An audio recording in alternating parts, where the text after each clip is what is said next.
Hello students, आज हम कर रहे हैं बैंक रिकन्सिलेशन स्टेटमेंट के causes of difference in cash book and passbook balances.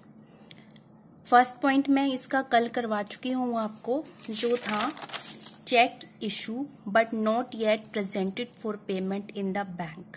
इसकी एक्सप्लेनेशन आप इससे पहले वाली वीडियो में देख लीजिएगा।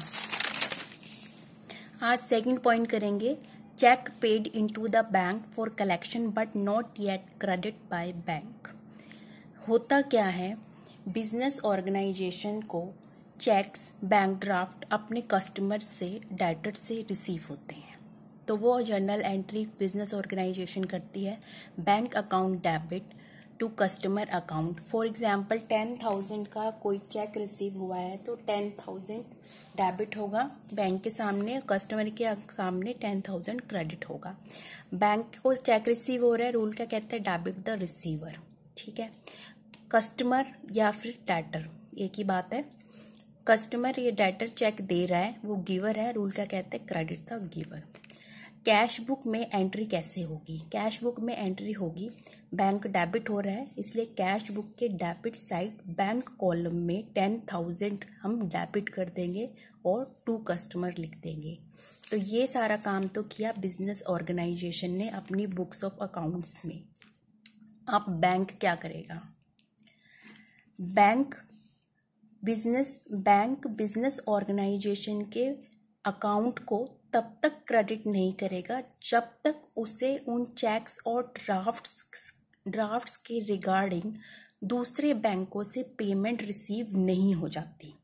जब उसे उन चेक और ड्राफ्ट्स के रिगार्डिंग दूसरे बैंकों से एक्चुअली में पेमेंट रिसीव हो जाएगी तो बैंक पासबुक में कस्टमर के अकाउंट को जो क्या करेगा, वो क्रेडिट करेगा। ठीक है, तो कैसे करेगा? By customer account. ठीक है, यहाँ पर हम कस्टमर किसको लिख रहे हैं?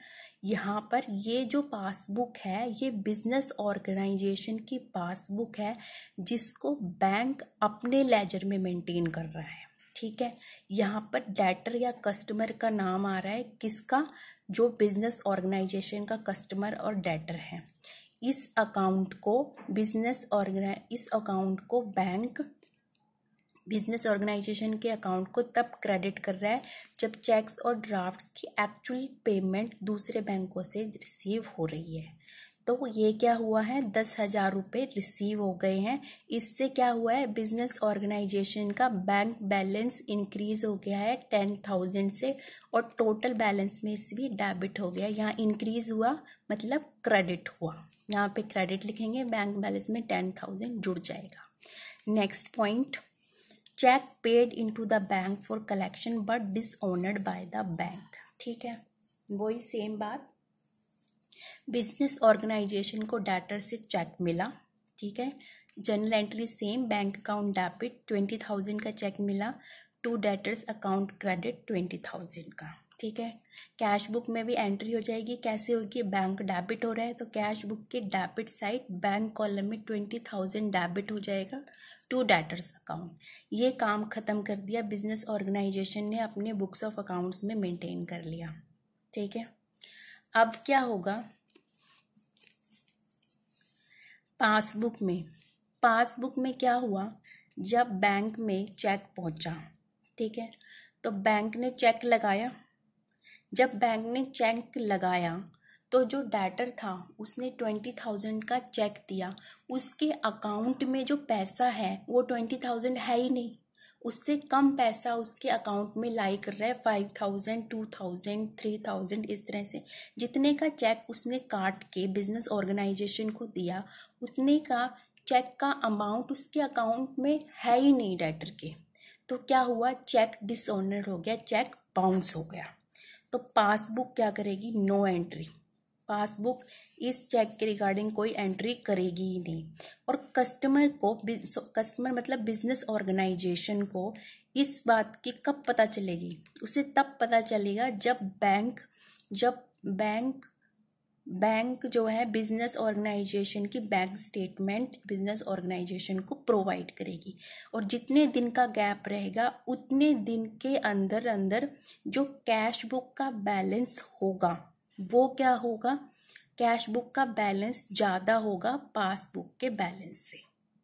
और इसी तरह ऊपर वाली एंट्री में क्या होगा, जब तक एक्चुअली में पेमेंट रिसीव नहीं होगी बैंक को दूसरे बैंकों से चेक के रिगार्डिंग, तब तक कैश बुक का जो बैलेंस होगा वो कम होगा, कैश बुक का बैलेंस जो है वो ज़्यादा होगा पासबुक के बैलेंस से ड्यूरिंग द पीरियड जब तक एक्चुअली पेमेंट रिसीव नहीं हो जाती।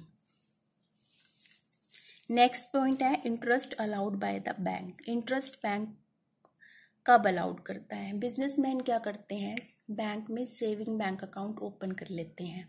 बैंक क्या करता है, बैंक हर एक अकाउंट पे हर एक महीने में उसके मिनिमम बैलेंस पे सर्टेन परसेंटेज से इंटरेस्ट अलाउ करता है, ठीक है। और इस इंटरेस्ट को वो क्रेडिट करता है 6 महीने के बाद, at the end of 6 month. तो वो एंट्री कर देता है bank account debit to interest. Bank account यहाँ पे डेबिट हो रहा है क्योंकि बैंक बिजनेस बैंक ऑर्गेनाइजेशन का बैंक बैलेंस इंटरेस्ट रिसीव कर रहा है। तो रूल क्या कहता है, डेबिट द रिसीवर। इंटरेस्ट यहाँ क्रेडिट हो रहा है क्योंकि यहाँ पर इंटरेस्ट इनकम है। रूल क्या कहता है, credit all the incomes and gains. Cash book में अभी यहाँ कोई एंट्री नहीं होगी, ये बैंक ने एंट्री करी है अपनी बुक्स में, और बैंक ने पासबुक में एंट्री करी है बाय इंटरेस्ट 5000 से, क्योंकि इंटरेस्ट इनकम है। इससे क्या होगा, इनकम आने से क्या होगा, बिजनेस ऑर्गेनाइजेशन का बैंक बैलेंस 5000 रुपये से बढ़ जाएगा, इंक्रीज हो जाएगा। तो क्रेडिट हुआ, बढ़ गया मतलब इंक्रीज हो गया, क्रेडिट हो गया 5000 से, बैलेंस में 5000 रुपये हम प्लस कर देंगे, जोड़ देंगे, क्रेडिट बाय इंटरेस्ट। अब इस बात की इंफॉर्मेशन बिजनेस ऑर्गेनाइजेशन को कब मिलेगी, जब बैंक स्टेटमेंट दे देगा बिजनेस ऑर्गेनाइजेशन को उसके बैंक अकाउंट के रिगार्डिंग। तो कैश बुक में क्या एंट्री होगी, कैश बुक में एंट्री होगी, कैश बुक में क्योंकि यहाँ बैंक डेबिट हो रहा है तो कैश बुक के डेबिट साइड बैंक कॉलम में टू इंटरेस्ट 5000 से इसको डेबिट कर देंगे, ठीक है।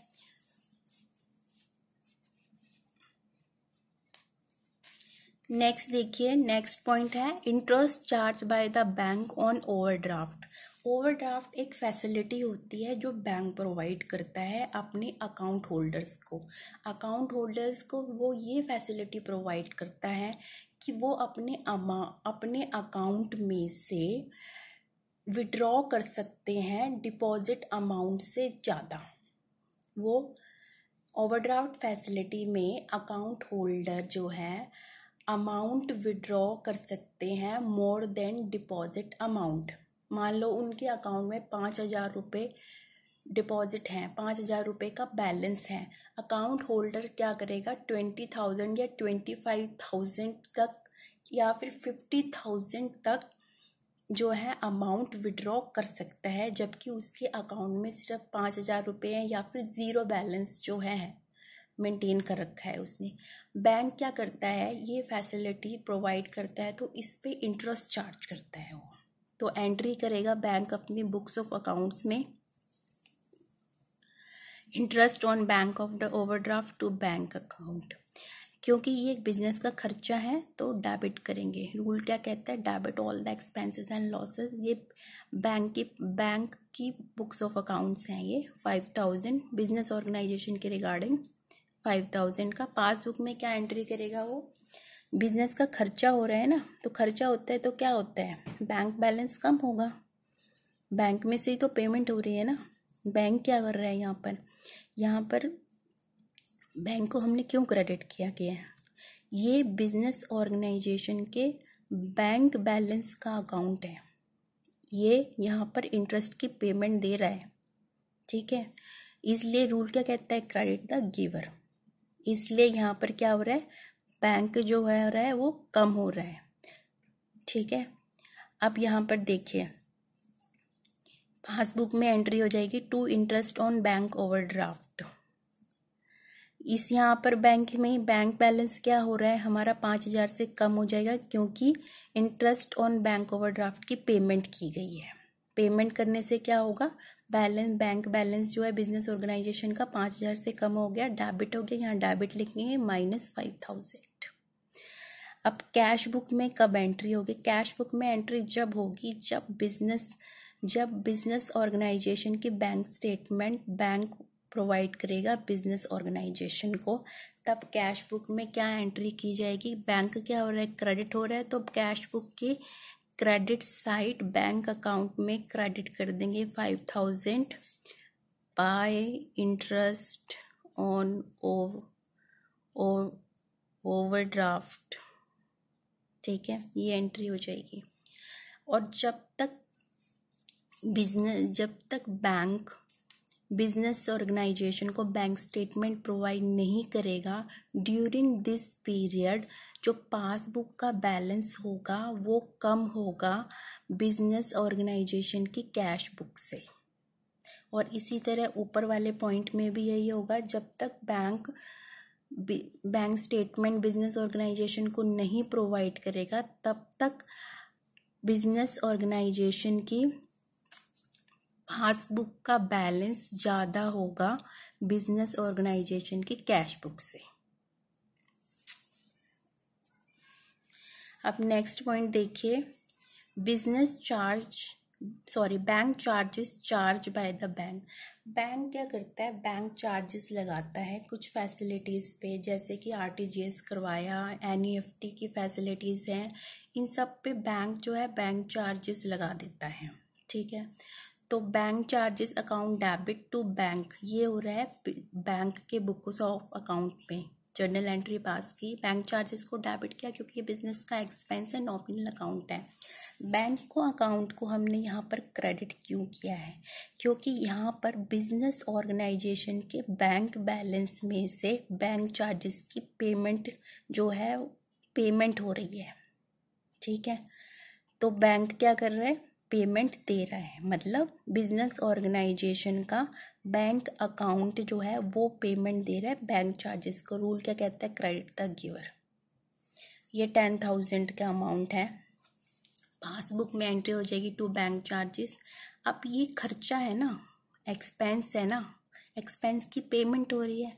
तो जब हम खर्चा करते हैं, हम मार्केट में भी जाते हैं, अगर हमारे पास 10 रुपये हैं, 5 रुपये की हमें कोई पेंसिल या इरेज़र खरीदनी है, तो हम 10 रुपये में से 5 रुपये घटाएंगे, खर्चा कर रहे हैं, पेमेंट करेंगे, तो हमारे पास क्या होगा, 5 रुपये बच जाएंगे ना।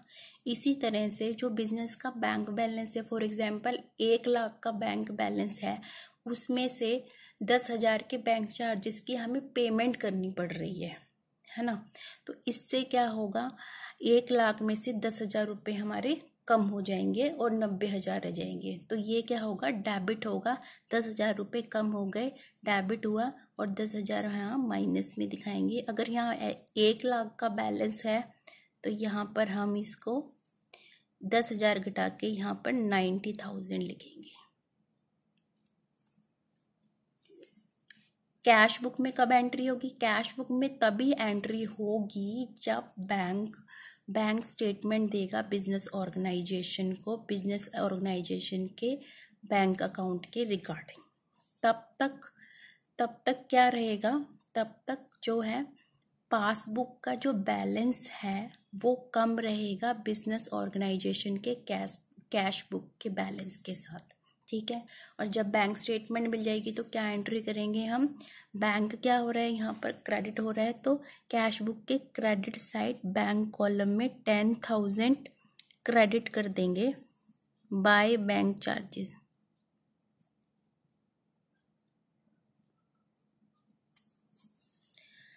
आई होप आज का टॉपिक आपको समझ में आया होगा। मिलेंगे नेक्स्ट वीडियो में। Thank you so much.